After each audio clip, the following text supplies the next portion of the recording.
All right, ladies and gentlemen, and automotive enthusiasts from all around the gigantic planet that we call Earth, you did it again. You pushed play on yet another privy episode of V8 Radio, Kevin. Ooh, a privy episode, he says. That's right. As you know, privy being sharing a knowledge, almost as if you're an insider. Oh my gosh, coming from the industry guy himself.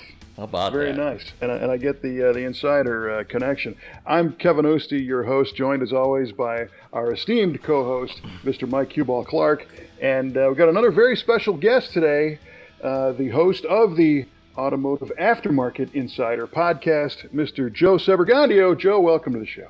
Hello, Kevin. Hello, Mike. Thanks for having me on. Been looking forward to catching up with you guys. Well, it's you've been a very busy guy, and we're going to get to all kinds of fun stuff in a minute. But for those who dare to listen to more than one episode of the V8 Radio podcast, know that we do an automotive trivia question at the beginning of each show. And then we tease our audience, and we don't reveal the answer to the very end, because that's just the way we are. So, Joe, because you're a guest, we're gonna ask that you go first. Have you prepared a trivia question, my friend? I have, Kevin, and I am going to try to do a little bit better than Peter McGillivray's attempt at this. Peter smoked us, by the way. Oh my God, he brutalized us. It was bad. I try not to make myself the answer to trivia questions that I offer, although this one does have a little bit of a closeness to home. And I'm troubled because I had two questions that I thought could be appropriate, Kevin. And selfishly, I'll take the path and use the question that includes us both. Oh, wow. My question for tonight's trivia question would be, what year the SEMA Cruise officially launched at the SEMA show? Talking about, not about the unofficial SEMA show cruise, which has been going on forever, where the locals used to put their lawn chairs out after the show on Friday and just wait for all the cars, especially the ones going back west, to drive by their house or their business. But when we organized it and promoted it and sponsored it, what year was that? That's the question. That is a great question. Yeah. And Joe, of course, is the official organizer of the SEMA Cruise. This is your baby. It's a great event. And because I'm a giver, I'm going to allow our esteemed co-host, Mr. Mike Cuball Clark, to take the first shot. Kevin, I can't thank you enough for the opportunity to go first.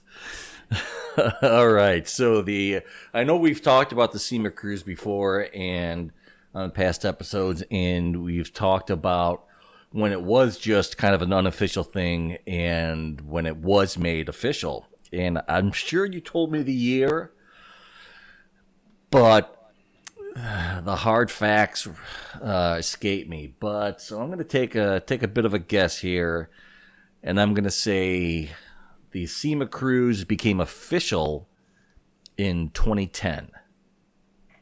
2010. 2010 as being my final answer.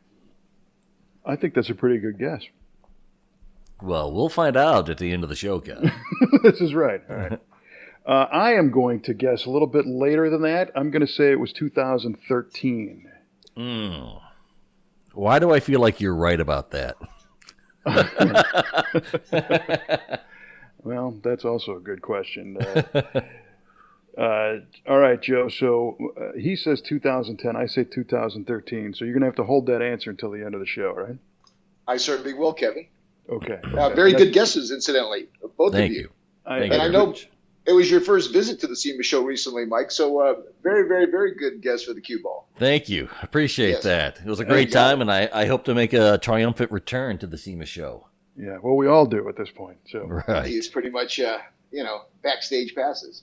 Yeah. That's right, man. He's an industry guy. I am that guy. Just ask Ira. That's right. I don't know if you ever heard the industry guy story, Joe, but it was Mike's very first time at the SEMA show, and he's standing there with his mind thoroughly blown, and we're in the the grand lobby there at SEMA Central, and there's all these people walking around, and I come up and I'm like, so what do you think, Mike? And he's like, oh man, this is crazy. There's stuff everywhere, you know. And Ira Gabriel happened to walk up, and I introduced Mike, and Mike's daily job is in the office technology industry. He's not a professional automotive guy. But I said, Ira, this is Mike Clark. Mike, this is Ira Gabriel. And Ira goes, I think I've met you before. You're an industry guy, right? And it was at that moment that Mike became an industry guy. That's right.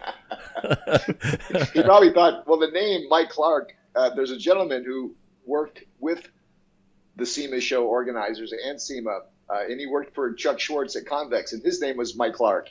And Ira, who steps over himself trying to be so nice and accommodating, especially when he hosts the SEMA show, he's just kissing babies and shaking hands and trying to make sure everybody's comfortable. So that doesn't surprise me when it comes to Ira, another one of the great guys in our industry. You always feel good around Ira. You do. Unless he's your boss and he's busting your balls. Yeah, right. Okay, so that question's down. Mike, did you prepare a trivia question? I did indeed, Kevin. Okay, short and sweet and to the point, gentlemen. In what year, excuse me, let's try that again. In what year did the Krager SS wheel hit the market for the first time? Oh, man. Well, because I am a giver, I'm going to defer to Joe Sebergandio to answer before me. Well, let's see. I don't remember Krager wheel being like a talked about wheel when I was growing up. I was born in the late 50s. So I want to say it's going to be in the 60s, and I'm going to say it's going to be like during the heyday of a lot of the drag racing going on. So I'm going to say 1962. Ooh, nice. Very good. I'm going to write that down here. It's probably wrong, though, Kevin. It was just a guess. That's what all this is, man. This is... And, I was going to cheat. I got the desktop here, but I'm in the spirit of what we're trying to do. It's not a test, right? No, correct. It's not. We've never cheated on one of these yet. So nope. Well, look. I think people enjoy our ignorance as part of this experience. Because they're all pounding on thetheir keyboard at home and now, posting online what they think the answer is. You can't say anything, really. I've even found it on my podcast. I'll ask a question I may barely know the answer to. And before I'm done even asking the question, somebody's already got the answer because of the computer. That's right. That's part of the reason why we're not live. Okay. So my guess, I'm going to bump that up a couple of years, and I'm going to say 1966 was 1966 for Kevin. For the Krager SS wheel. Which is an icon and just as popular today as it was then. You got that right. I don't know that it ever kind of went out of style. So no, it's timeless. Question. Definitely timeless. Like a broken watch. God dang it. Nice. Nicely done. Yeah. No, on the right car, I love them. I do. Mm-hmm. That good street machine look. That's right. Okay, so I prepared a trivia question, and I'm going to pre-apologize to Mr. Clark on this one, but I will throw it out to Joe first. Absolutely. In 1993, Sport Truck Magazine gave away a customized Chevy 1500 themed around a famous rock and roller. It's a two-parter. Who was the musician that the truck was themed around, and who built the truck?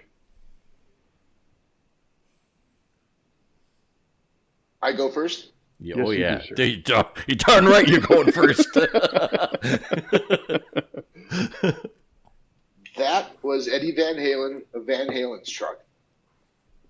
Wow. It was that red, white striped creative that he uses on his flamin' guitar that he blazes with. And I think it was a Beltec built truck. I'm not certain. It was a year or two before I started to spin my wheels over there at Sport Truck, but that's what I got, Kev. Eddie Van Halen, whoever that is, I don't know. Right. And built by Beltec. Very famous company in the sport truck world. All right. Mike, what do you think? Well, I was going to say the exact same thing that Joe said. Of course. Having the luxury of not going first. Oh, gosh. All right. Just out of respect, I will not repeat the answer that Joe said because I really didn't know. So I'll say it was built for David Lee Roth. Oh, DLR. And built by Boyd Coddington. Diamond Dave Mm-hmm. at Hot Dogs by Floyd. Okay. Duly noted. Right on. All right. Well, thank Now, you, if it was gentlemen. a We made car- it through. What's that? I was going to say, if it was a car built, all you had to say was ZC Top, and you had a 50-50 chance. Right. That's true. It seemed like everywhere you went for a while there, it was a ZZ Top car or build or something. Video. Oh, yeah. Oh, that's true. Shoot. It was big stuff. But we were talking trucks, so I think we're safe about this. Yeah. ZZ Talk a truck. And, we try to tailor the trivia questions to the guest a little bit. And Joe had spent quite a bit of time at Sport Truck Magazine back in the day. So thank you for that. It's funny, Joe, you and I have known each other for several decades, but I realized recently that my first unofficial introduction to Mr. Joe Sebergandio actually came in 1984. And I shared this with Mike a little bit earlier today. I was a young lad reading Cartoons magazine, a former Peterson Publishing magazine, which we've talked about many times on the show here. And there was very little advertising in Cartoons magazine, but what there was an ad for Hot Rod branded apparel. And lo and behold, on the inside front cover of the August 1984 issue of Cartoons magazine is Joe Sebergandio as a young model wearing a Hot Rod t-shirt and baseball cap. Were we like 14 in that picture, Joe? By far, one of the worst things I've ever done in my life. Who was also in the picture with you? Do you remember? An attractive How can I young gal. forget? Yes, that was the beautiful Rochelle Shapiro, now Rochelle Shapiro Canoff, who married a nice guy that we used to play softball with, Neil Canoff. In fact, a lot of marriages took place as a result of the Automotive Softball League after-hour activities. And yeah, that was Rochelle Shapiro. And that came to me early on when I started my days at Peterson Publishing Company, early 80s. I got a phone call from Nelia. Nelia was Dick Day's assistant.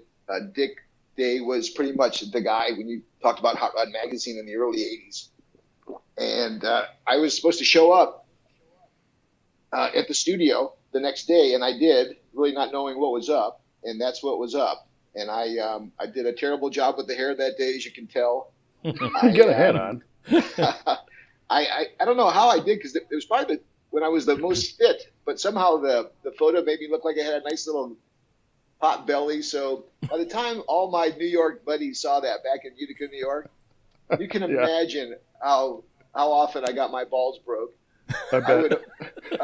Thank God it was before the internet. If there was any saving grace, there was nothing that can give me immediate embarrassment. So it took time, but yeah, it was. And on that same token, for a second, if you don't think that was one of the coolest things that happened in my life either, it was, because every newsstand I opened it up and left it there, and every place I could, airports, drugstores, everybody carried Hot Rod, and I would always just leave it open to that page and pretend I was famous for a little while. There you go. Well, you kind of work. That's cool. How did you fall into doing that ad? Well, like I said, I was a young upstart selling event space for. He looked cool when he got the call, events. Basically. Yeah, right. And I got a phone call from the brass to show up. So somebody up there who were building those were ads to sell our apparel. Right. And I will tell you, they sold a lot of apparel, and I don't know if it had anything to do with me, but there was a time where you put a Hot Rod Magazine logo on anything, a hat, a T-shirt, and as proof shows it, you can put it on somebody even like me, and it'll sell, and it did. And still to this day, that hot rod brand is iconic. You know, we talked about the torque thrust and talk about the different other wheels, the Krager SS. You know, nothing, no brand, no name is as solid as Hot Rod. So we were lucky to do that. I did some other ads too that were for Centerline over the years, and there's a couple good stories about that as well. But I'm sure we're not here to talk about that. Well, you know, I think Rochelle probably sold more T-shirts than you did. She's wearing a Stroker McGurk shirt, and you know, that's a winner right there. I think what's another great interesting story that Mike never heard is how you, Joe, got your professional start in the automotive side of things. I guess you know your first job was with Peterson, right, in the automotive side? It was. I was fortunate enough after meeting and servicing many of the Peterson folks, starting with Mr. Peterson and the earlier mentioned Dick Day, but more pointedly, a gentleman by the name of Lee Lasky, who you know, as well as his nephew Aaron, who spent some time with us in the halls of Sunset and Sweetser and others at Peterson. But Lee Lasky ran the special events department for Peterson Publishing. They frequented the Daytona Beach area where I was racing jet skis and going to college and working at the Hilton as a bellman. So, you know, the bellman's job is to make stuff happen, Kevin. And when they came to town, they typically had a list of things that they'd like to have for their clients, and they did things first class. So I was lucky enough to be around at that time. I got to meet Dick and Lee, and after years of working with them, they would come to town for the beginning of the year for the Daytona 500, and then they'd come back for Bike Week, and then they'd come back for 24 hours at Daytona, and then they'd be back for whatever events Daytona would bring them in town for. I would always get to talk to them, and I was a hustler, so while I was going to school, any chance I had, I was positioning myself to get a job, and it finally happened, man. One day I came back home from getting my butt kicked in St. Petersburg racing jet skis, and I came into my apartment complex at the time with my wife. We were in a beat-up Ambassador SST with the reclining seats that you could sleep on. And nice. We rolled into the apartments. I went over like 20 speed bumps, finally got to my apartment in the back. But before I got to the apartment, I opened up that mailbox, and the Volusia County bills were there for the electrical and for the garbage and for the every other damn thing. And there was a letter at the very end from Hot Rod Magazine. And it was Dick Day's signature because he was an illustrator for Cartoons Magazine. You mentioned that earlier, Kevin. Dick was an awesome illustrator, not quite as good as Stroker and Tom Medley, but that when Dick wrote you a note, and I knew that because after every trip, he would leave me a note with a pretty substantial tip in there, I might add as well, and some inspirational notes. And that signature and that type style, that handwritten type style that Dick had, I knew it was from him. And he said that he was happy to tell me that they had found a job for me in Los Angeles working for special events, and to expect a phone call next week from Lee Lasky. And that changed my life, man. That is, next thing I knew, we moved out to Daytona, and from Daytona to LA, and that was in '82. Yeah, and what I love about that story is you're a born hustler. You're a born guy who, like you said, you make stuff happen, and you're still doing that today. And it's funny when you say, you know, to some people who've not had that professional doorman experience, you know, the doorman in a swanky high rise in New York or a 5-star hotel, they are your greatest asset. They learn who you are. They learn what you need. They learn to anticipate what you need before you know it. And that's what you do, and you still do that in the aftermarket. You know, working with SEMA or working with any number of event companies, Bonnie Air, or working with whoever. You know, you're the guy making stuff happen. But that story continues because didn't you move out to LA and things were a little rough going in the beginning? Yeah, largely because, you know, like I said, I had been looking for this job and been hustling the job for years, literally. And when it finally happened, I didn't ask like what my title was. I didn't even ask how much the job paid, Kevin. We got out to L.A. My wife, who was my girlfriend at the time, Linda, who's been with me since Daytona. When we rolled out, we were put up in the Sportsman's Lodge for a week on Peterson so that we could get acclimated and find a place. Well, it takes a little bit more than that. Mm-hmm. And we were looking in all the wrong places. We were looking in Van Nuys and in the Valley. Shoot. Anywhere close to the office. They were in some high rent districts, so it wasn't as if we can really end up affording to live anywhere around there. And as we looked around and tried to find our way, a week turned into 2 weeks and turned into 3 weeks, and we were paying $475 a month, which was high back in Daytona for a new townhouse. And criminy, for $475, you couldn't get a hot plate and a mattress in LA. So the whole shock of the enormity of LA, the associated prices, not to mention we're doing all this without a car, So it was overwhelming, and we gave a good gosh darn, because we knew this is where we wanted to be. And although things like having extra money or knowing that you were covered for next month, a lot of that uncertainty was really looming over us. The excitement that we had about not only what we were experiencing, the new life in LA, but the positivity that I had, because immediately as soon as I started work at events, I was at an event and I was selling. And I knew that Lee Lasky kept assuring me, it's like, look, at the end of the year, you're going to make a nice little bonus. At the end of the year, you're going to make a nice little bonus. And sure as heck, we got through that first year, and no looking back, man. That's awesome. And I have a similar story in my own entry into the automotive side of things, because when I got hired with Peterson, I never asked for what my salary was either. It was just, this is going to happen. You're going. And you learn real quick what it takes to budget a measly paycheck that they were giving me and find a place to live and commute and all the rest of it, and pay the high LA price of everything. And I've been there. But, that was also motivation to not fail at this and to try and continue on, because it is such a cool industry to be in. Kev, when I worked at that Hilton, it was me, and the bell captain was my buddy Ralph Cerulli. I talked to him. You were probably making bank at that Hilton. Look, I didn't leave there without $500 and God knows what, bags of this and my goodness, everything else.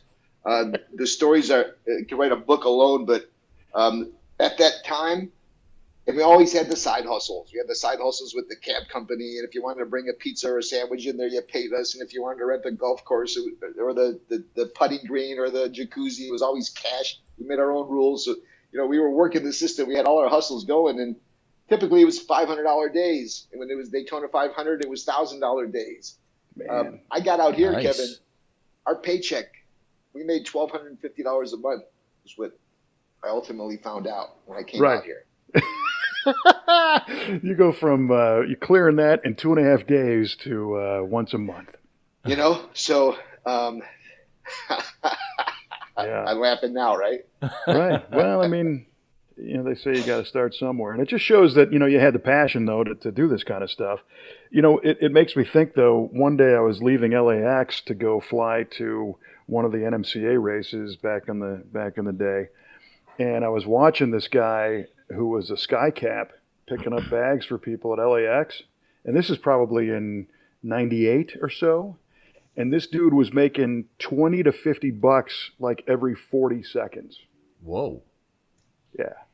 Yeah, those sky caps, the wads used to be as big as their hands, and they would pull out, give you change for your little $5 because you didn't want to give them more than $2, but you had to break that $5. Yeah. I mean, these guys were just taking in 10s and 20s from every single person in line. Well, all those tipped employees, which I was one, and God knows I may end up one before this is all over, Kevin, they all deserve a couple extra bucks now, being out there in the line of fire, considering everything else that's happening, right? Absolutely, without a doubt. Well, so, we can kind of fast forward, and you started working in the event side of things, and you've always kind of been an event guy. Those were some big events that Peterson did, and you were primarily responsible for selling the space at the events and getting into some of the promotions, right? Yeah. If I remember going to Lee Lasky and saying, "So what do you want me to do, Lee?" So Lasky said, "So when you go to the SEMA show, just hand out these pamphlets to everybody that you can." So I walk into the SEMA show. It's like, oh my god, there's Holy cow. at the time there was thousands of exhibitors, and I said, "Lee, which ones?" And he said, "Well, all of them." Oh man. So I would go up and down these rows, handing out these flyers and these brochures, which were pretty nice. And really, no one wanted to talk to me because they were there to sell parts. Mm-hmm. But I would hand out the flyers and hand out the cards, and more pointedly, get their cards. They wanted me to get everybody's card. And although I didn't come back with 2,000 cards, I came back with quite a few hundred of them, and I came back with quite a few blisters. I remember showing up there with like my first pair of dress pants. They were too long, and I had some girls hem them with a stapler. Nice. My attempt at making a tie was ridiculous, and there are so many things, including blowing my cash advance for $200, like in the first 20 minutes on quarter slots, and trying to survive that friggin' town for like I don't know, another week with $20 and no ATM and no FedEx and no nothing. But yeah, I loved it. I realized right then that there was a certain brightness that came into people's eyes when they saw that I had that Peterson logo or that Hot Rod shirt on or that Carcraft shirt on or was in the Peterson booth. There was a rub that, again, I didn't know. I knew that in Daytona it meant a lot, but I didn't know on a national scope just how deep-rooted and what prominent Peterson's logo in that company had, but it didn't take me long to find out. And again, that was just another one of those affirmations that I was in the right spot. Yeah.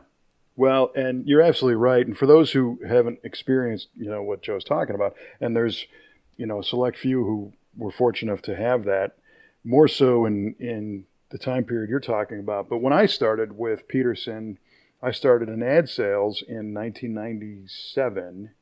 And I had that exact same experience where I was going to my first SEMA show, and I had a Hot Rod shirt on, and it was the 50th anniversary of Hot Rod was the big deal that we're selling. And if you had the Hot Rod shirt on, you were with Peterson, you were one of the good guys. Somebody from Edelbrock or Holley or any major automotive brand would stop a conversation with who they were talking to talk to you because you were from Peterson.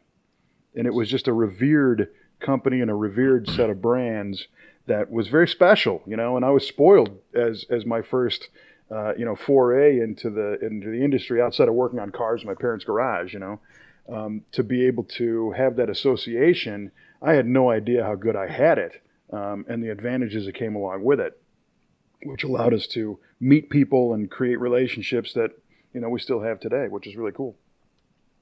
Well, I think the part of it that when you look back is the growing part of it is that at the time you don't know. You think it's right. you. And once you realize that it's not, and that you also, along with that, maybe that notoriety and that positive reception and those bright eyes that people give you, you also realize that there was a payback, which was that you had better been able to bring something to the party. And yes.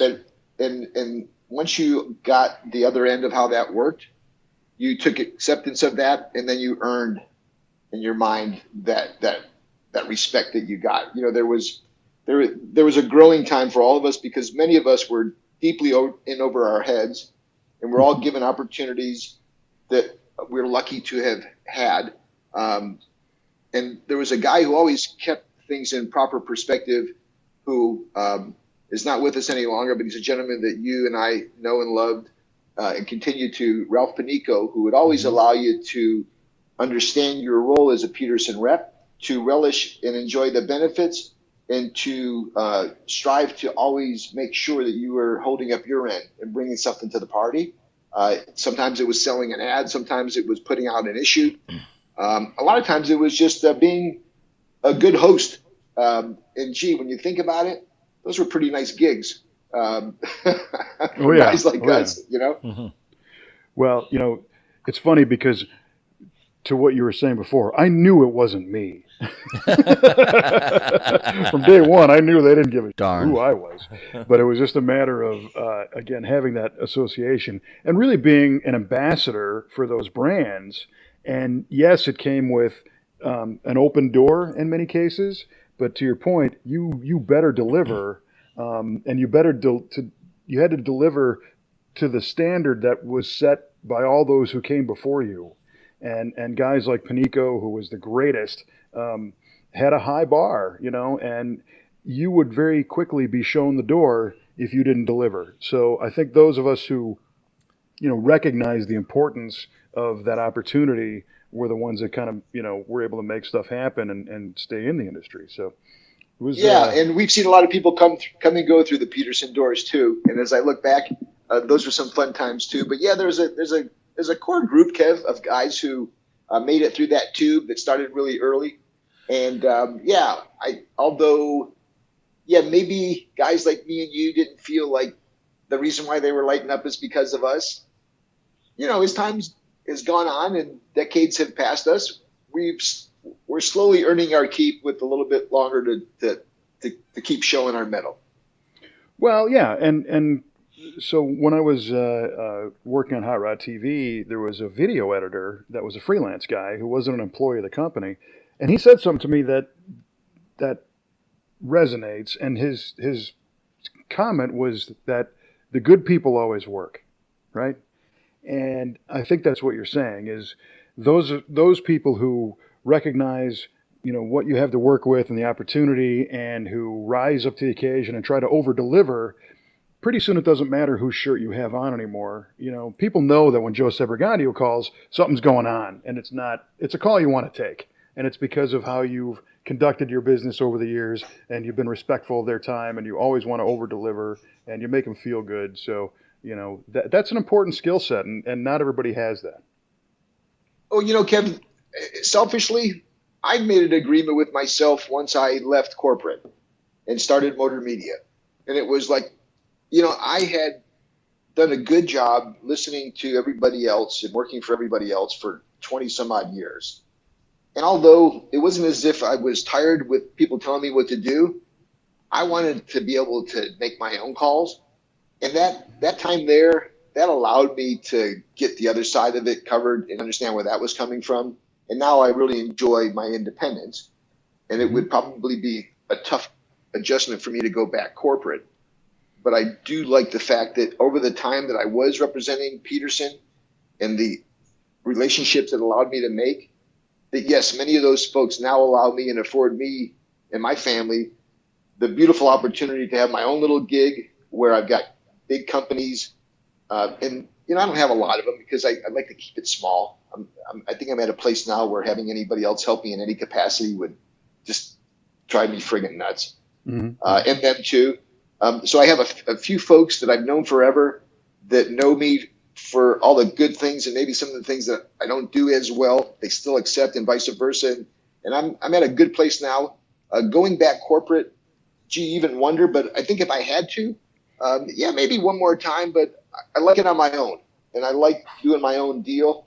And I thank Peterson as well as SEMA too, because although I never worked at SEMA, I've been so much a part of some of the sponsorship and sales and activations that still are present at the show.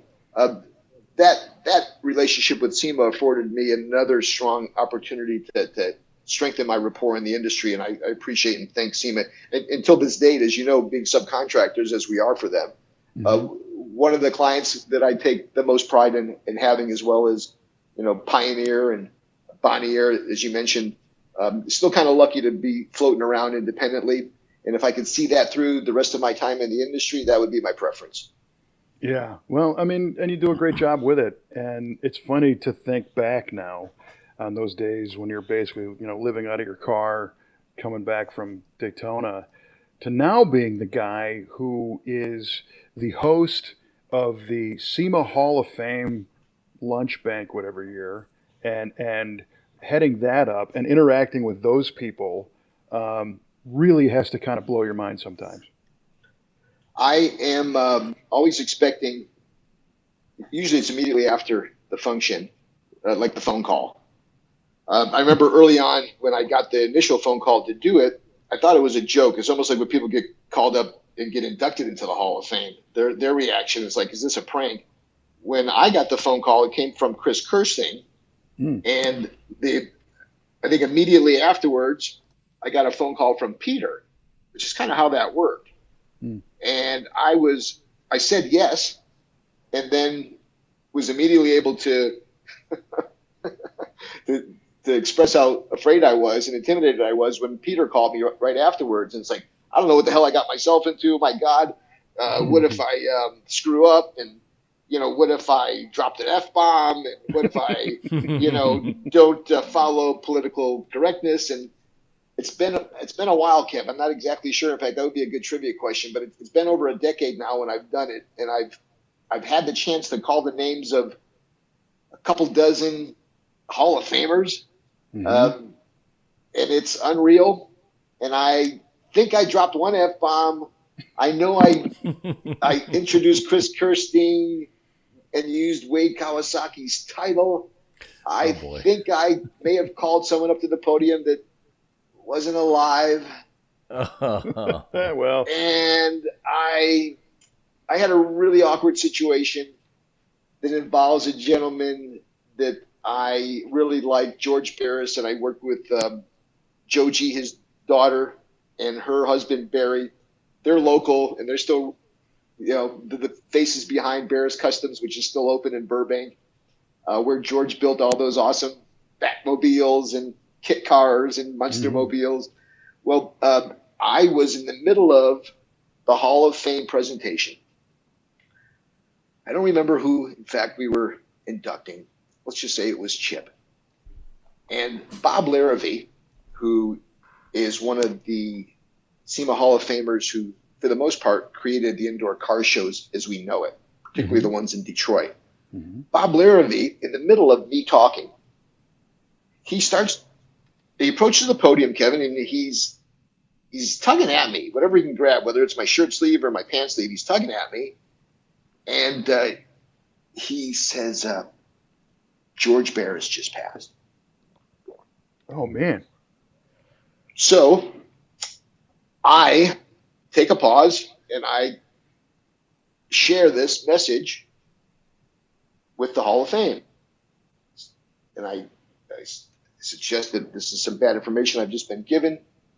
And I offer my condolences, and I regret to inform everyone that SEMA Hall of Famer and a dear friend to all of us, George Barris, has passed. And Linda Vaughn almost passed out.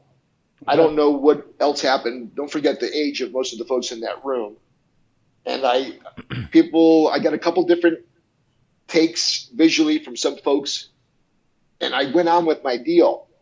I hadn't realized that I probably shouldn't have done that, but I was confused. I thought someone had sent Bob up to tell me this, to make the announcement, when in fact it was just Bob reacting to the news that he had just received. Wow. Bob thought he was doing a good thing by telling me. I thought I was doing the right thing by sharing the message because I thought someone sent him up there to tell me. Sure. Meanwhile, afterwards, my phone is freaking blowing up. And it was one of those things where Kevin, there wasn't a mean spirit behind any of it, but it was one of my more awkward moments there. But above and beyond that, just another highlight on the opposite end is like Chip Foose wouldn't even take his photo without me being in it. Really? Yeah. But I believe that. People that Bob Candela was a representative for Bob Chandler and Marilyn Chandler back when I was doing the four-wheel jamborees in Indy. In fact, that was back when there was only like one monster truck, which was Bigfoot. Yep. So I got to know Bob and Marilyn really, really well. But then 30 years goes by, and, out of sight, out of mind.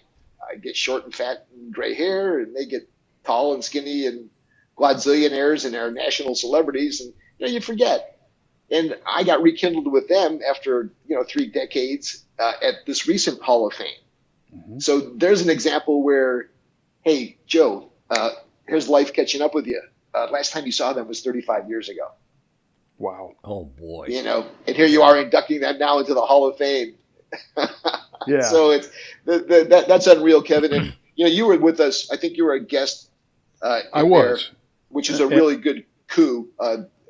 good for you, because it's a really tight room, and so It you is. got a little bit of a sense how that room works, and it's not as much pressure as you have when you do that awesome job that you do at the banquet, but the group that we play to is a little bit that's the best that we got, So I try to be on point as much as I can. Well, you do a tremendous job, and yes, I was fortunate enough because the past few years I've been asked to work with SEMA at the SEMA Central, and this past year at the banquet, and you and I do the SEMA cruise. That there was an opportunity afforded to sit in at the SEMA Hall of Fame lunch, which I had asked about because the only people that are in there are Hall of Famers and Joe, essentially, and a few SEMA staff members who helped put it together. I mean, you can't get in this room. This is the the most exclusive club in the entire event, and to me, I was shaking basically the whole time I was there. Because this is every person that has a name that has built a part or raced a car or done something in automotive that has been recognized and honored and inducted into the SEMA Hall of Fame. And the great thing about these people, and I know a good many of them through professional relationships, this is not something where there is any attitude or ego in the whole room, and everybody deserves to have all the ego. They're just wonderful, wonderful people, and they enjoy their time together. I think just being kind of a spectator, Joe, and being in the crowd, everybody really enjoys that. They really enjoy your presentation. I think you do a wonderful job. You make it very welcoming for everybody, and they get to kind of commingle with each other. And it's funny because there are people that have been in the Hall of Fame for many years, and you get the sense that they still don't believe that they're in the SEMA Hall of Fame when you're there. There used to be a time, Kevin, where early on, I would look out there and I would see Carroll Shelby. I would see Jim Deast. Mm-hmm. I'd see Don Prudhomme. I would see, just like pick somebody. And if you didn't see them, it was Iskey holding court, or the more contemporary group, the Corky Cokers, who commands the attention in the room, and he walks around, and the Jim Worths telling the stories, and it's just, we mentioned George Barris, and Angelo Giampatroni pops in, and Linda Vaughn's right behind him, and goes on everywhere you turn. And now, after being a part of the industry for a long enough time, it's especially nice now watching those folks that are being inducted newly into the Hall of Fame, because many of them I worked with, and to see them getting recognized and watching they don't believe it, and it's still tough for them because they have like a couple dry runs, which is really good for them. I believe when you're first inducted into the SEMA Hall of Fame, you get a little bit of love at the banquet that they have. Is it the installation banquet, Kevin? I'm sorry. Yes, happens usually in June. The Hall of Fame installation banquet in July. July. And then you have your acceptance at the luncheon, and then you join stages where you're a big part of it at the SEMA banquet after, the festivities there. So they get a few dry runs, and, by the time they're on that stage, I got to believe that's probably the most intimidating, just due to the crowd size and the Hollywood production with all the lights, camera, and action, and, the green room. We don't have all that in the Hall of Fame. So I get them where they've had their third Chardonnay, and I'm pumping them up a little bit, and I'm helping them with their lipstick in some cases, and I'm helping them with their tie in some cases, and I'm patting some of them in the ass and encouraging them to go up there and have a good time. And I'm really accepting and enjoying my role as like the host there until they kick me out. Hey, well, there's no reason that they should ever kick you out. You do a great job at that. And you've got the great thing there too is that your career in this industry parallels a lot of those Hall of Fame members. Like you're saying, you knew Bob Chandler 30 years ago and you brought him in last year. So there's a familiarity there, which is nice. I think people enjoy being recognized by somebody they know and have worked with for a long time. It's just a cool thing. It is really neat. And the installation banquet, I was fortunate enough to co-host that with Jesse Combs a few years ago. And you do a great job there, Kevin. Oh, well, I appreciate that, Joe. It's luckily they print the words on a big screen and I can read them. There's an art to that.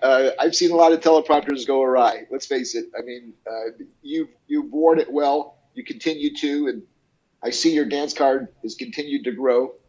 And during that time, which God knows when it'll be, if I'm lucky, it'll be a while. But if there's anybody that I would think would be able to take over that Hall of Fame gig, it would be somebody like you. Well, that is a tremendous honor, and if that bridge ever comes up, I'll gladly cross it. But like I said, I think that's definitely your deal there. But it's funny you mentioned the prompter going south. That happened at the banquet this past year, and I think it was the time when we were bringing Marla Moore in as the SEMA Person of the Year, and the whole screen goes blank. But lucky enough, I've known Marla for a long time, and she knows how to do the dance, and hopefully nobody really picked up on it, but that does happen. Well, I've got a Marla story. There was a time when we launched Revin TV. It was a little something that was based around folks cutting the cord on their cable TV and watching television shows online, and yep, it was there you go. So it was new media, and I was a part of it as a sales rep and as a host. Mike Robledo and I hosted Revit News, and we went to SEMA, and David Leach. David, if you're out there listening, I hope you're doing well, and thank you for that opportunity. David had a passion that he got instilled in him by Ralph, as well as John Diana, as some folks may know. And David emulated Peterson for all the reasons why we talked about earlier. And David's hope was to create a little mini Peterson deal with Revin. And although it didn't really materialize that way, he had a good spirit. And when he did something, he did it as well as he can. And he brought out the forces. We had a big Revin stage, we had a Revin bus, and we had live folks out there interviewing people as they came out of the cocktail party leading into the SEMA show banquet. And here comes Marla, and I couldn't get to her any quicker because I've known her a little bit longer than you have, and I've watched her grow and recently inducted her into the Hall of Fame. And it's one of those things where I see her everywhere. We see each other everywhere. Well, I go up to her and I introduce her as Marla Maples. All right. And I don't get it. I don't know why her head's spinning around. I don't know why her eyes are rolling around her head. I have no idea why Zan Martin is hysterical, spitting up wine through her nose. Nice. I said, why are these people going crazy? It's like, what's up with these people from the South, right? So she reminded me at the very end that her name was not Marla Maples, and she wasn't Donald Trump's girlfriend, and her name was Marla Moore. And she still loved me and said, "Good night, Tony." Nice. That is great. Yeah. And it's funny, thinking back, I did misspeak because Dan Kahn was Person of the Year. Marla was getting inducted in the Hall of Fame, and that's when I had her on stage. But it is so like Marla to make that correction because she doesn't take crap from anybody, especially not you, which is good. Yeah, she's also the best. She was the best media negotiator. Oh yeah, she's tough. That the world met, and kudos to her. Yeah, absolutely. So, I mean, that's really cool. And your trivia question alluded to the SEMA cruise, which Mike thought happened in 10. I say 13, but that's never, not important right now. I was fortunate enough to be asked by Peter and yourself to join the SEMA cruise a couple years ago as a kind of a co-commentator. And I got to tell you, of all the fun things that I get to do at the SEMA show, the SEMA cruise is the most fun for me. So working with you is just a blast. It's another opportunity that I really, really appreciate. So thank you for allowing me to do that. Well, look, it's not as if we didn't need the help. I have. I don't know. Pick somebody. Yeah. Well, not so much that, Mike. There's a certain benefit that I bring to the automotive industry, which is that deep down, I'm a stick and ball and a boxing guy. I grew up with 340 Dusters and Trans Ams and pickup trucks and Porsches and BMWs and 51 Chevys, and I love cars. But sports, baseball, basketball, football, boxing, that was my deal. So I never got too starstruck. I never got, because I didn't know any better. I didn't get too intimidated around Don Prudhomme, but if you put me next to Don Drysdale, it'd be a different story, right?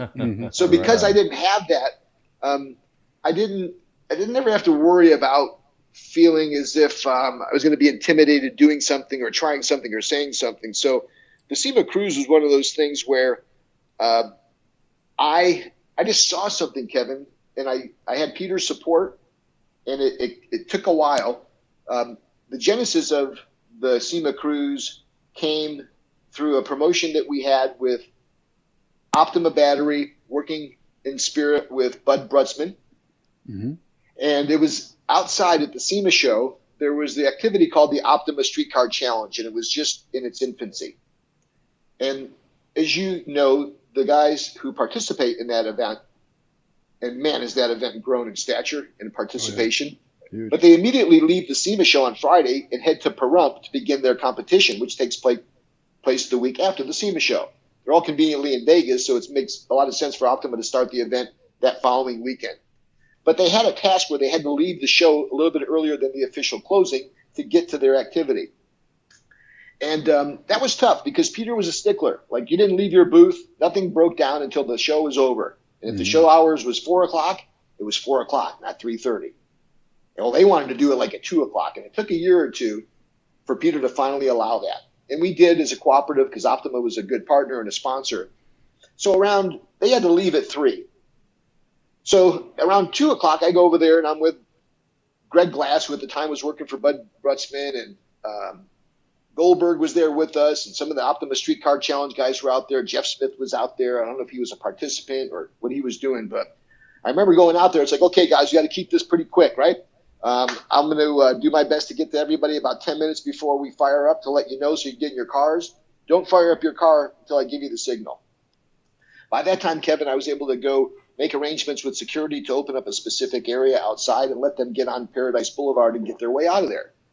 Well, when the time came and everything was in order and we got the security guys dialed in and we got Bud guys dialed in, Greg's like, okay, let's open the gate. I slapped Greg in the head. It's like, no one opens the gate until Peter says open the gate. But Peter said. I tell Peter what's going on. Peter makes me repeat it 3 times. I repeat it 4 times. Mm-hmm. He says open the gate.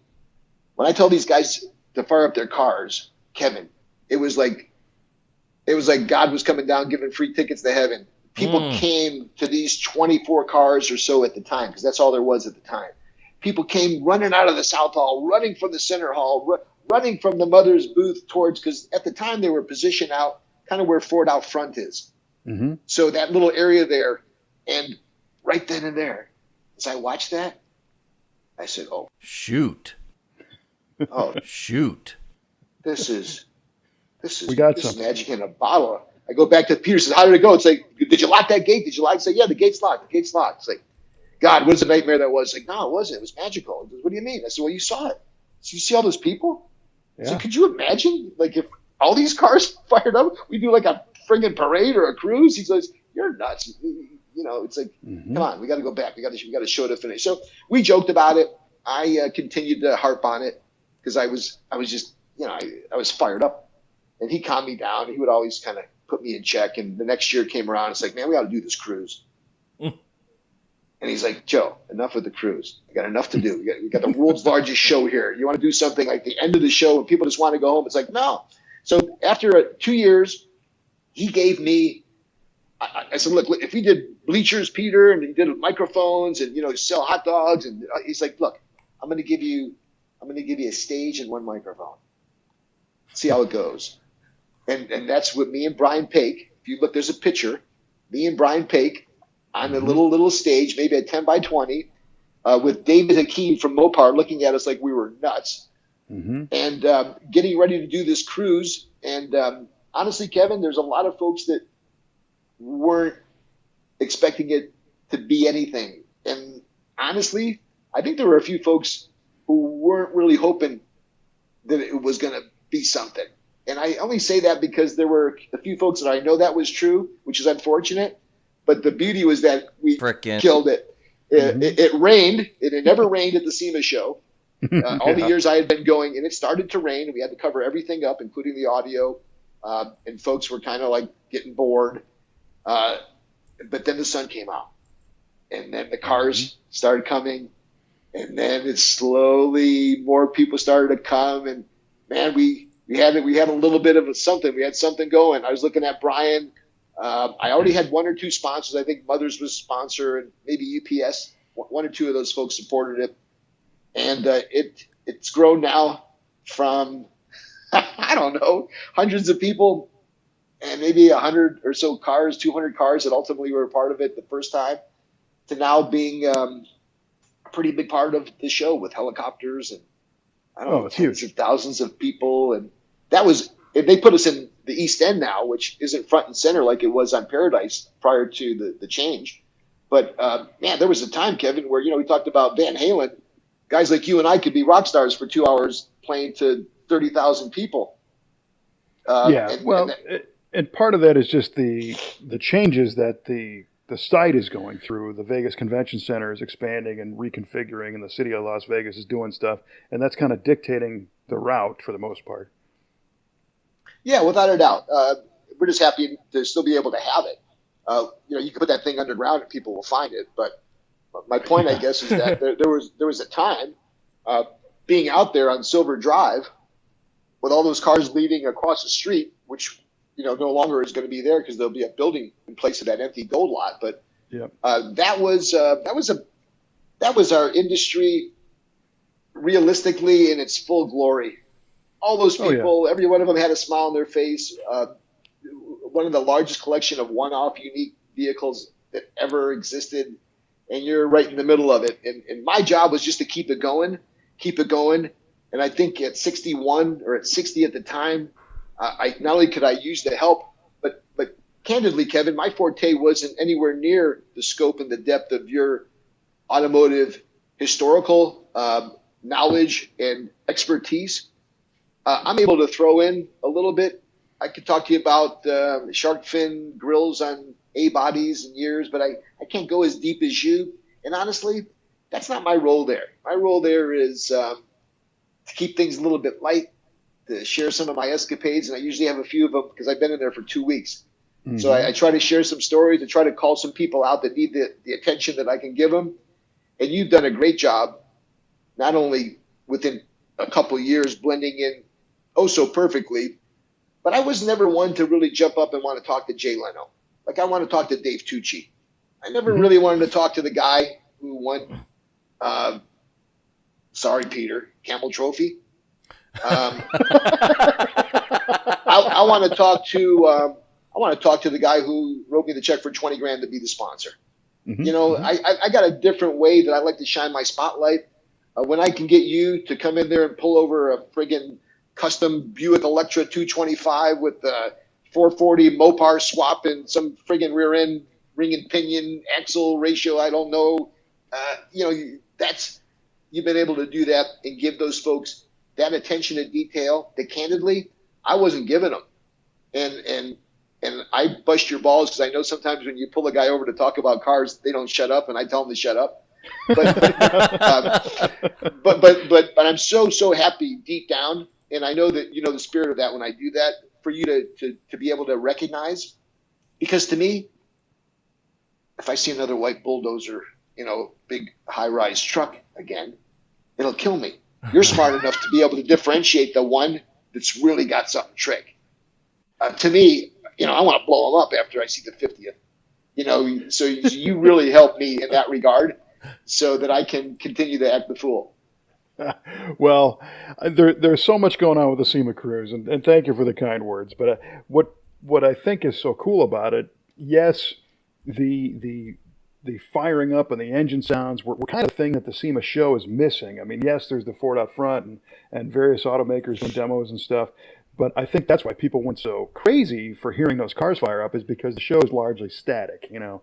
So anytime, you know, and they're all primed, you know, they're looking at all these performance parts and cool cars, and finally when they hear them come to life, you know, it's just a whole new energy. Even after a week of walking miles and miles every day, it invigorates people to see these cars come to life. So I'm going to say that, you know, you pulled a page out of the Disney playbook of taking something that was already happening and making it something super special. You know, there's this great story that I read about Walt Disney, and before, you know, when Disneyland first opened in California, the parking lot was not yet landscaped. There was weeds and stuff on the side, and he had his tram, you know, where people would get in the parking lot and they'd ride the tramway in. Well, because there was no time to landscape the parking lot, Walt Disney, in a stroke of brilliance, hung tags on the weeds with the Latin name for the weed, right? Oh my God. So all of a sudden they became an exhibit, right? He took what was already there and made it awesome. And that's exactly what happened with the SEMA Cruise. All those cars had to leave no matter what. And to spotlight them and to showcase them and to put them on a pedestal was a gimme, but it was so obvious that nobody noticed it until you did. So it's such a great little, you know, icing on the cake type event. And it is, you know, for anybody who's been there, they know they hear Joe. Your commentary is awesome, and you do keep things moving, because I tend to kind of get bogged down every once in a while talking to somebody, and Joe starts making comments, and I have to laugh, and none of it's disrespectful, but it kind of walks that line, keeps it a little bit edgy, and it's a lot of fun. And you're right, you've made some comments about some of the big mall crawler trucks that are coming through. Well, my gauge is always, you know, how many people did we play to last year? It was a smaller crowd, but there still had to be like 10,000 people within earshot, right? Probably. You know, I can usually, you know, not all of these guys have happy faces when you walk out there. You know, it's just going to be one of those things. Maybe it's my accent. Maybe I haven't, you know, I don't float their boat for whatever reasons, but I got the majority of them in my corner, and I find those guys because I don't want to be around people that don't like me. So when I find that group of folks that are in tune in terms of what they expect from me, I hang with them because they feed me, and they're my gauge. So like if I'm ragging on bro dozers and I get support from those guys, I know I'm playing to my people. When I see the fifth stock McLaren go by revving up their engine, and I tell everybody that it's a lease, it's a rental, you know, and they give me thumbs up. You know, when there's a 4x4 that's lifted 8 floors and is full with hot blondes, I'm jumping in that car. Yeah. There's certain things that I'm just going to react to being who I am. Yep. And every once in a while, it's like, damn, Wade Kawasaki I think he runs this organization this year. It's like, I think he just saw me jump into a car of blondes. I wonder if I'll ever get this job back again. Oh, yeah. I had to stop. I've actually never listened to Kevin after the first year, and there's been quite a few of them since. I have listened to no SEMA Cruise videos, no social media. I'm afraid to hear my voice. I hate it. You know, you hear people say that, but I don't want to see myself. I hear people telling me that they've had clips that they've seen with me doing and saying things. There's one image, though, that if I could ever visually try to project how much I love the SEMA Cruises, there's a photo I took, or someone took, of me snorting black diesel fumes. Oh, yes. I remember that. And it was the Joe moment in photos. And honestly, man, that was pretty damn cool. And I don't know who took the photo, and I think it ran somewhere in SEMA News. And I always look back at that, and it's like, man, that photo is just how I feel about my time in this industry. It's really unreal. That was a great moment, because that was when the Cruise was out in front. And I was in the stands for that one, because we had a car and truck on display there that year. This Mr. Chevy 55 Chevy Gasser on top of a matching haul. I remember, truck. Kev. I remember. The old one. Yes, And it was in the grand lobby in the hall, and then we had the trailer. I think it may have gone, I don't know if it's in one of the main halls now. I thought I saw it outside one year. That vehicle, that setup with the trailer in that car, that was awesome. That continues to be a head turner. yeah, it was very cool, and we're all waiting for the owner, who's literally a local farmer, and he's owned the truck and car for a while. He's driving it through the cruise, and before that though, this diesel comes through, and here's here's Joe in the middle of the street, and this guy totally just black smokes the whole crowd with this Oh, giant jeez. diesel truck with 6-inch pipes and everything, and it's blowing stuff. And Joe jumps right in the middle of the street, he's taking both hands and fanning it up his nose, Oh, my taking it all in. And I'm like, gosh. yeah, that's our boy. And in that photo, Kevin, you can see about maybe 1,000 people that are just, their mouths are like wide open in shock and laughing. And it was, Yeah, totally. and thank God I didn't realize that had happened that night. I tend to bask in the residual of the fun I have after the SEMA cruise. And usually it's the last night of the show. So Yep. myself and some of the guys who really make that show happen, whether it's Tom G or Peter at the time or Tim Sasamian or maybe some of the guys that have helped and I've worked with, whether it's Kaz or Brian, we all show up at Piero's, which is the only place I go every night I'm there. And we look back at the event. Dude, my heart's still pumping from the cruise. Last year was a different story, Kevin, because I was in bed for most of that morning leading up to the SEMA cruise with whatever was going around at the SEMA show. Yeah, they call it COVID-19, I think. Yeah. It's funny because some folks said they thought that it may have started at the Super Bowl, but there was quite a few folks that got it that were sick after the SEMA show. I think it had to do with vape pens, but that's just a whole different story.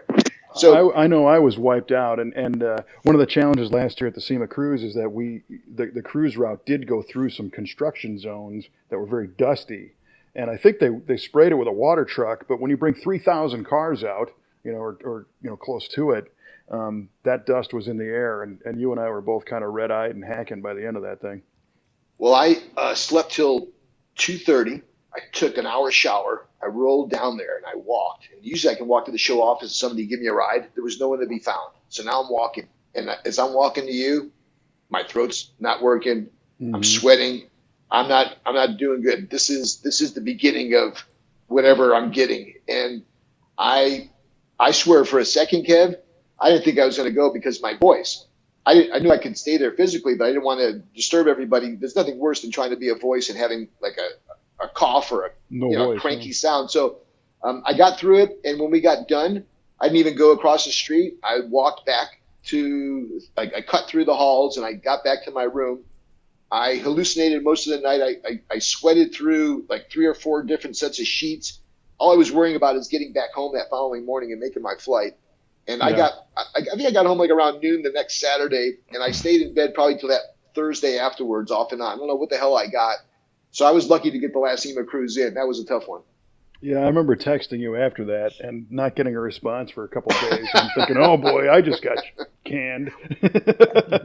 Not at all. Not at all. This means just a bigger role more than anything else. Well, but it was. It's always a good time, and there's always media and recordings and everything else, and you have those who comment socially, and I think my mission there is, the cars are interesting to me, and it's fun to talk to the owners and the builders and learn some of the details and share that kind of stuff.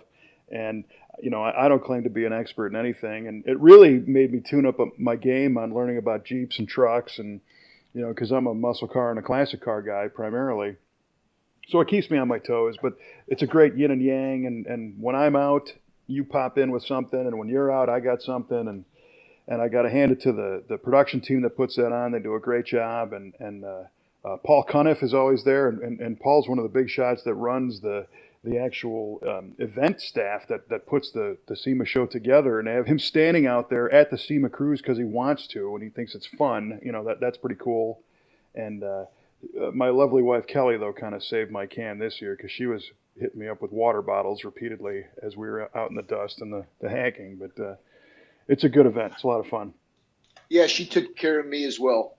Yeah, Kelly, she thank takes you care of for everybody. And you mentioned Paul. Paul, who is not only one of the main guys at GES that services the show, but he's just a great man. love working with him. There's also a guy by the name of Rich Ininga.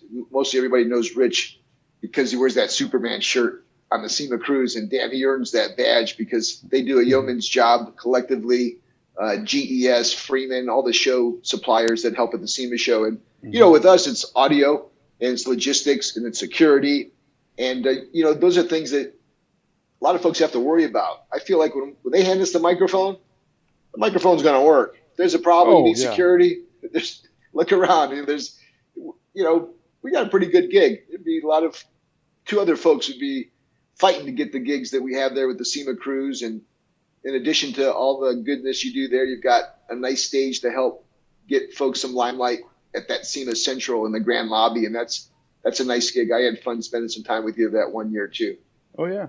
Yeah. No, you're right. You don't have to worry about the mic not working and firsthand, you do some other events that don't have that robust of a team where you got to make sure that the gate's unlocked and that the stands are there and that everybody, you got to be on top of everything. But we're very fortunate at the SEMA show. It's the real deal. There's no worry about that stuff. Our time's getting a little bit short, but I did want you to chat for just a sec about the Automotive Aftermarket Insider podcast, which is turning out to be something that I look forward to absolutely every week. Likewise. Well, I'll tell you what. Thank you. Your check's in the mail. What about mine, Joe? Your checks. I said all right. Plural. All yes, right. Yes. Want to be sure. Sure. I honestly have dabbled in podcasting for 5 years now with Joe's Mini Bike Reunion podcast, which is dedicated largely to these rigid frame death trap mini bikes that guys my age have had in their blood since they were young kids. And I have an event, Joe's Mini Bike Reunion, that's held annually here in Southern California in October.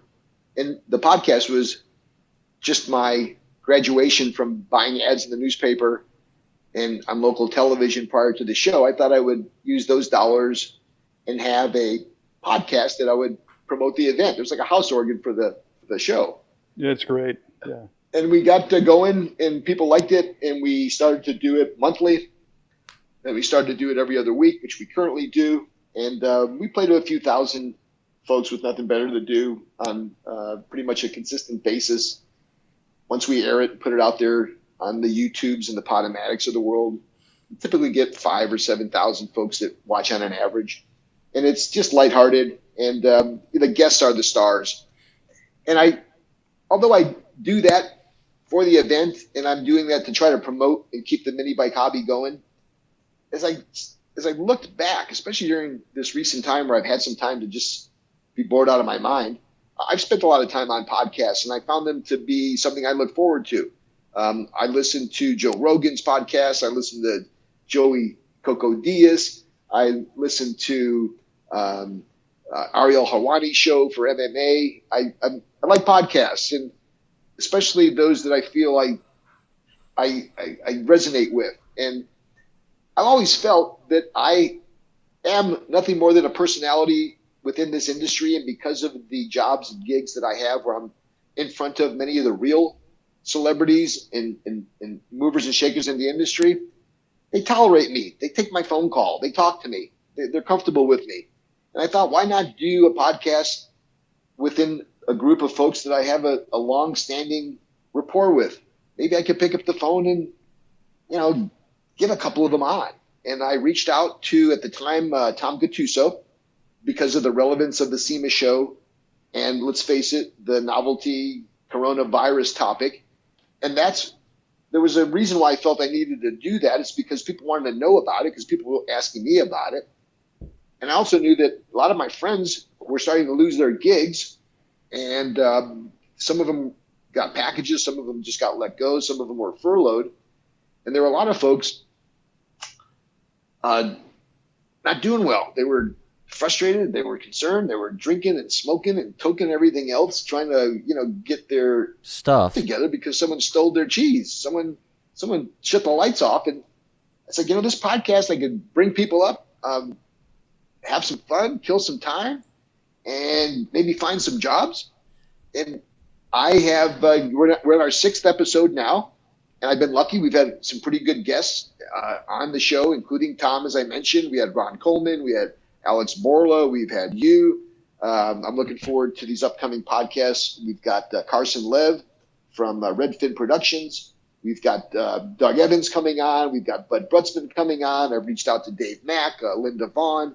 I'm getting a little bit of momentum, Kevin, and we do it every Tuesday at 11 a.m. live on Facebook on the Aftermarket Insider Facebook page. You can pick it up anywhere else, wherever you get your podcast downloads at any time.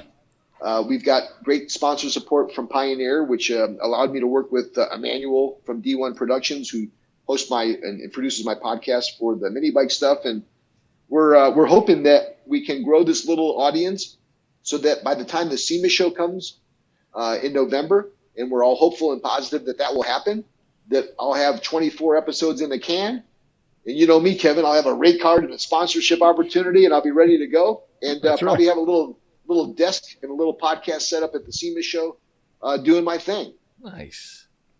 That will be very cool. And for me personally, I'm honored and flattered that you had me on as a guest, and that Kelly and I hopefully can contribute some stuff going forward with careers in the industry, which is very important to us.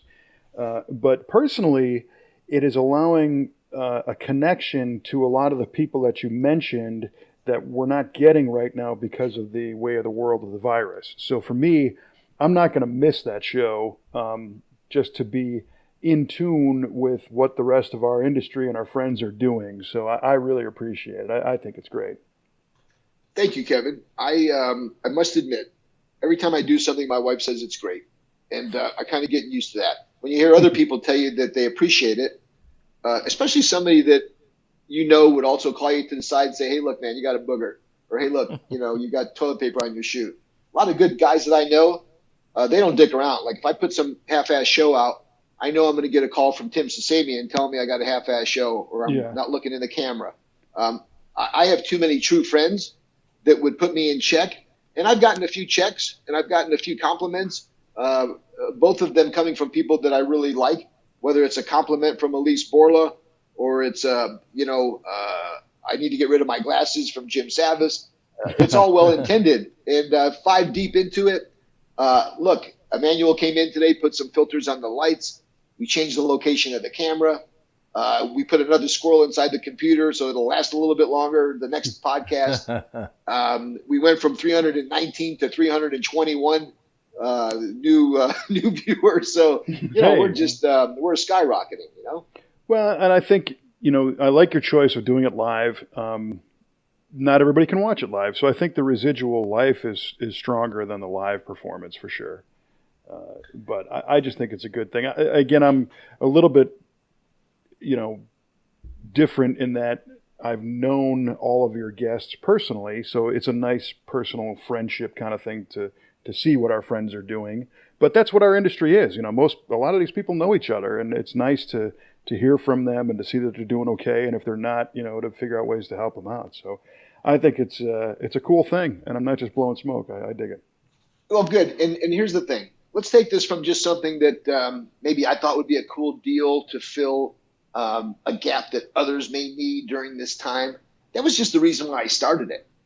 I wanted to do a podcast in the automotive industry, but there had to be a reason. There had to be a timing. It's like I knew I also wanted to produce my own event, and it wasn't until my daughter saw me in my garage with all my mini bikes and said, as she was walking by me, shaking her head, she goes, God, Dad, why don't you grow up? It's like, what do you mean? She goes, you have so many of these mini bikes. Why don't you put on your own show? And she walked away with her Starbucks and zipped off. And I said, that's it. Mini bike show. It was the same thing with this. After I'm sitting on this frigging couch 3 days in a row, wondering what I'm going to do. It's 3:00 in the afternoon. I feel like it's 10:00 at night. I say, you know what? I talked to my buddy today. He's getting furloughed. I just took a ride on the motorcycle with my buddy who just lost his job. Like all these guys that I really know that I've been spending time with are all dooming and glooming. I'm going to do this. I'm going to start this friggin' podcast. And let's give him something. Yeah. And we did it quick, Kevin. And, it's turned out so far. And again, we got a long way to go, but it's just a building block, and it's something that I'm liking. And I'm hoping to get better. And, I wanted to have some value besides just the novelty of it. And that's where you come in. I think Kelly had asked me, I don't know if it was the Jamboree in Indianapolis or if it was the Street Machine Nationals in, I think, St. Paul, where we were just chatting. And she said, I got some questions, with you, Joe. You may know. It's like, we talked about hiring and qualifying potential workers and, what criteria to use. And I suggested that maybe she talked to some other folks that are in your area that are in the industry. And she had already done that. But I knew that she had experience interviewing people. I knew that she was very talented, as well as having the ability to work with you. You guys were good evaluators of talent and character, and maybe take advantage of that opportunity that she reached out to me. Maybe I can return the favor and say, look, why don't you guys come on? And my goal is to help not only young people get an opportunity to find a way into this industry, but now in light of what's happening with the pandemic, there's a lot of mature folks that are looking to get back into the job market. So let's bring in folks like yourself that can help. Ira Gabriel, who's a good friend of mine, we worked together on the SEMA Young Guns, along with Mike Robledo, who's the director of SEMA Young Guns. And we were on the road nationally looking for young enthusiasts who wanted to get into the industry as builders. But some of that rubbed off on me. Now I'm not just looking for builders. I'm looking for guys, gals, young kids that want to get involved in our industry. Mm-hmm. Give them a build sheet. Give them some fast tracking. Give them some tips, how to get them prepared. And I think you're going to be able to do that. And that segment, Making It Count, which I love, is something that I hope that maybe we can have you be a part of and bring to the show maybe a couple times a month, maybe if it's topical every month. We'll figure out our schedule, but I'm really anxious to have you not only on board, but also place a minimum of 3 people, Kevin. That's my goal through your effort and ours and Kelly's. Let's find a job for 3 people in this industry as a result of the podcast. Right on. Well, I appreciate the opportunity, and Kelly's obviously the smart one behind all this, and she does the majority of the interviewing and hiring in our organization, and not only in our shop, but in her previous life, she was close to that in law firms, and I think there's a lot of common sense things that are overlooked where people are trying to fit a template or fit what they're supposed to say in an interview, and they kind of lose sight of what employers are really looking for. So I'm not the world's expert, on career placement, but I know our business has hired a lot of people. We've interviewed a lot of people, and we think we kind of know what people are looking for, and we're always looking to help those, like you're saying, the youth, seasoned professionals, veterans, whoever they are that want to advance their career. So I think it's pretty cool. I really love it's not going to just be us, Kevin. It won't just be up to us to make that happen. Through the podcast, I'm reaching out to any manufacturer that's looking to employ. Yep. We had Troy Trepagna on the podcast as a guest. And Kevin, he would be great for you to have on your podcast as well. Yes. He's got that new show on Amazon Prime, Rad Rides by Troy. But, Troy said, look, Joe, my problem is my location. I'm in the middle of Iowa, right? It's not like they got a ton of talented folks here, So, there are opportunities that are out there. And not only are there challenges for those folks seeking employment, but for those folks that are looking to hire. And talking to some of those folks and having them give us some insight about if they're hiring, in addition to maybe on our website, because we have a website for the Aftermarket Insider as well. Kevin, I want to have a job posting, wanted, jobs wanted and jobs available too. So we'll help support the SEMA job postings that's popular on their site, SEMA.org. Maybe we'll create one on our own. I think it's a great idea. So I am recommending to everybody listening to check out the Aftermarket Insider. It's live on Facebook, but then, like Joe said, you can watch it other places afterwards because it could just change your life. How about that? Right on. Shit, I'll hire you. Well, who knows, Kevin? After this podcast, I may be looking for a job. Oh no, I am every day. But I can hear this collective, around the world, everybody's turning blue waiting to hear the results of our trivia question. So we're going to have to wrap this up. But Joe, you went first with your question. What was the question? And let's recap that real fast. Well, the question I had, Kevin, is what year the SEMA Cruise was officially kicked off? I mean, the one that was endorsed by SEMA, the one that was pre-promoted, the one that was advertised, the one that was sponsored, the one that was held the front of the SEMA show. What Right. year was the first year? And Mikey said And- 2010. I said 2013. Who was closer? Mikey was. Whoa. Typically, it's not only closer, but without going over, Kev. So unfortunately, you failed on both of those. It was 2011. Whoa. 11. Right on. And if you'd like to, for those of you who are listening, and it gets kind of cool, go to Google and just type in 2011 SEMA Cruise, and then just keep it going. 2012, 13, go up to 2019. And starting in 2018, I think is when Kevin Ostie joined me as co-host, and it kicked it up a notch. But yeah, it's the SEMA Cruise, and if you can make it, it's always the first Friday of November, live at the Convention Center in Las Vegas, and it's full steam ahead from the perspective of the folks over at the SEMA show. And if the SEMA show is happening, I will be there. I may have gloves and a mask on, which may not be a bad thing for some of you, but that's kind of the plan. And that was the answer to the trivia question. 2011 was the first year of the SEMA Cruise. It was sponsored by Mothers and I believe UPS. And you know what's funny is I was in it that year. It just makes me realize I got my own year wrong on the car that we built, because we had a 68 Camaro that we called Reloaded. It was a silver car. And the owner of the car, it was another SEMA build. It was finished like the night before the show opened, and it was parked out in front at the MagnaFlow display. And I told the owner, he flew out to Vegas to meet us. Actually, I think he drove with us that year. Anyway, he says, what's the SEMA Cruise thing all about? And I said, well, let's try it, right?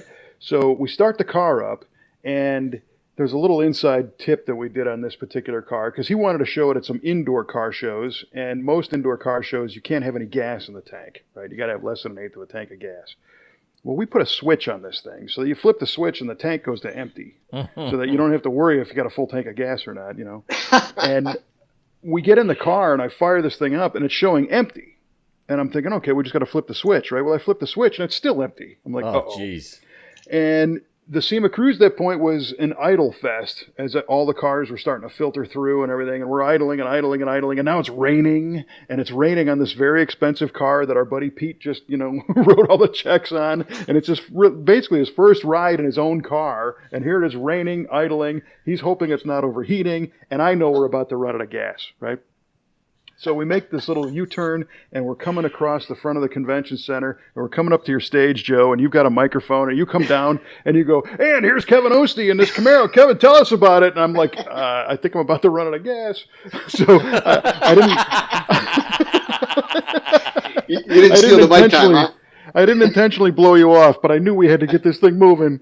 So we end up making the loop, turning right, going to the Hilton parking lot where Kelly was in the truck with the trailer, and the thing died as we got it into the trailer. So it was really timing close. But that was over the years, Kev, I've seen Chip's cars have issues, whether it's gas flow or I've seen Ring Brothers cars stall. So many of these cars they're just about done for the show, having a chance to be totally troubleshooted, but that's part of the fun too, It is. All right, Mikey, your question. All right, boys, I asked you what year the Krager SS wheel first hit the market. And Joe, you answered 1962, and Kevin answered 1966. And fellas, we're going to split that right down the middle and give you a 1964 for the Krager SS. I could take that. Very good guesses on both your parts. You won, Joe, because I went over. We're all winners, Kevin. Come on. I would like to think so. Hold on, my lovely wife just hit the garage door opener, so we're going to have to just give me 1 sec until the noise ends, and then... Sure. And a diesel truck. Can you hear that, Mike? I do hear it, yes. Yeah. She's just coming back from the grocery store. Okay, so that's shut down. Yeah, shut the door before some Camel Trophy adoring fans look for more autographs from Peter. Right. Yeah, right, exactly. Okay, so that Joe, you won that one. And my question was, in 1993, Sport Truck Magazine gave away a customized Chevy C1500 themed after a famous rock and roller. Who is the musician and who built the truck? Joe said it was Eddie Van Halen, and it was built by Beltec. Mike didn't want to use the same answer, so he said David Lee Roth, Diamond Dave, and it was built by Hot Rods by Boyd. Well, you know what? You're both right, because it was Eddie Van Halen's truck, and it was built by Boyd. Get out of here. There you go. So there you Kevin, go. Joe, we make a great team. Sure we do. I'm not your jet. Kevin, I have the original cardboard, these small little rectangles that they give you, like if you rent a car. It's like a little identification, make, model, year. Yeah. I have one that is made out of the same red and white striped diagram that they used on that truck. I've got the key fob for it. And I'm not sure if at the time Hoyt Vandenberg, who unfortunately lost, or if it was Barry Dennison or one of those sport truck Kevin Wilson guys. One of them that was, maybe it was Alan Huber, the art director, but they made one. And when I drove the car, because I became the publisher after the following year and got to drive that truck for like a month. And when I had to turn it in, I just kept the keychain. So I still have it. That's cool. Well, that truck was really cool, and it ended up being a giveaway truck, right? Through Sport Truck Magazine. I think they gave it away. Yeah, and some folks, because those were all cosmetically enhanced, none of them really had any modifications. Even when we lowered them, we had to put them back to stock when we delivered them. So a lot of them, unfortunately, never stayed with who won them. They ended up on some, I don't know, what is it, the green sheet back in the day, or the recycler back? The recycler, yeah. Often, we would give away these Dodge Rams with, they're slammed and lowered and everything else, matching jet skis, and like a 60-year-old woman in Indiana would win it, and she couldn't afford to pay the tax on it. It ended up on, the green sheet for $12. That could be a talk show segment on its own, Kevin. Whatever happened to the giveaways? And well, I'll tell you what, that particular one ended up going through, I think, Barrett Jackson recently, and it did pretty well. So it's a fun truck. Don't doubt it. Yeah. All right. Well, listen, gentlemen, this has been a lot of fun. Again, thanks, Joe Sebergandio, for joining us. Check out the Aftermarket Insider, and also check out Joe's Mini Bike Reunion if you're into that stuff. And even if you're not, it's a lot of fun. And Mike, always it's a pleasure to do this stuff. And you can listen to V8 Radio. Yeah, no, it's our pleasure. You can listen to V8 Radio wherever you find your podcasts, and you know that because you just heard it. And I don't know why I always do it at the end, but that's just what I do. And for all of us here at V8 Radio, keep the shiny side up, and we will talk to you next time on V8 Radio.